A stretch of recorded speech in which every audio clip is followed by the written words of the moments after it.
গত ৯ আগস্ট সকালে আরজিকর হাসপাতালের জরুরি বিভাগের ৪ তলার সেমিনার হলে পড়ুয়া চিকিৎসকের দেহ মিলেছিল। অভিযোগ, ধর্ষণ করে খুন করা হয়েছে তাকে। এই ঘটনায় একজনকে গ্রেফতার করেছিল পুলিশ, যিনি পেশায় ছিলেন সিভিক ভলেন্টিয়ার, নাম সঞ্জয় রায়। হাইকোর্টের নির্দেশে ঘটনা তদন্ত করছে সিবিআই। ধৃতকে হেফাজতেও নিয়েছে তারা। এই ধৃত সঞ্জয় রায়েরই ঘনিষ্ঠ কলকাতা পুলিশের ৪র্থ ব্যাটালিয়নের এএসআই অনুপ দত্তকে মঙ্গলবার আবারও সিজিও কমপ্লেক্সে সিবিআই দপ্তরে তলব করেছিল সিবিআই। মঙ্গলবার দুপুর নাগাদ গাড়ি থেকে নেমে সংবাদ মাধ্যমের ক্যামেরা দেখেই ছুটে তিনি সিবিআই দপ্তরে ঢুকে পড়েন। আরজিকর কাণ্ডে গত ১০ই আগস্ট কলকাতা পুলিশ সঞ্জয় রায়কে গ্রেফতার করে। পরে সিবিআই তদন্তভার পেলে তাকে তাদের হাতে তুলে দেওয়া হয়। তারপর থেকেই ধৃতের সম্পর্কে যাবতীয় তথ্য সংগ্রহ করছে সিবিআই। সেই সূত্রেই তার পরিচিত লোকজনকে তলব করছেন তারা। প্রায় রোজই কেউ না কেউ আরজিকর কাণ্ডে হাজিরা দিচ্ছেন সিবিআই দপ্তরে।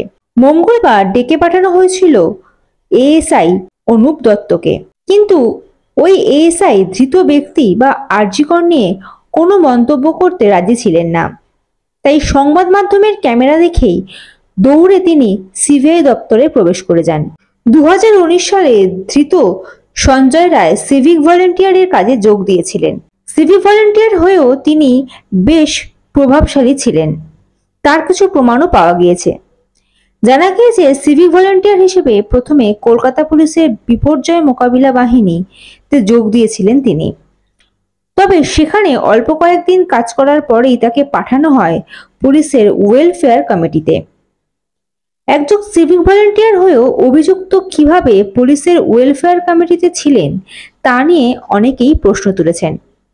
সিজিও কমপ্লেক্সে মঙ্গলবার যে এএসআই দৌড়ে ঢুকেছেন তিনিও পুলিশের ওয়েলফেয়ার কমিটির সদস্য বলেই সূত্রের খবর। অনুবাবু একটু দাঁড়িয়ে যান, পড়ে যাবেন, দাঁড়িয়ে যান।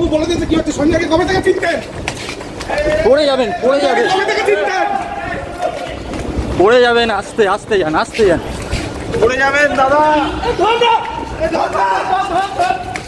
পড়ে যাবেন, আস্তে। নিচে।